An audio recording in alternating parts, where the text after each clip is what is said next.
ҳодисаи химиявӣ чист ва чанд намуд мешавад? ҳар тағйироте ки дар олами гирду атроф рӯй медиҳад ҳодиса номида мешавад.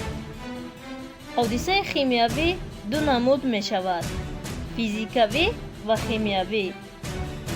ҳодисаеро ки дар натиҷаи он танҳо сохти модда ё ҳолати агрегатии модда дигар шуда дар натиҷа моддаи нав ҳосил мешавад, ҳодисаи физикавӣ меноманд.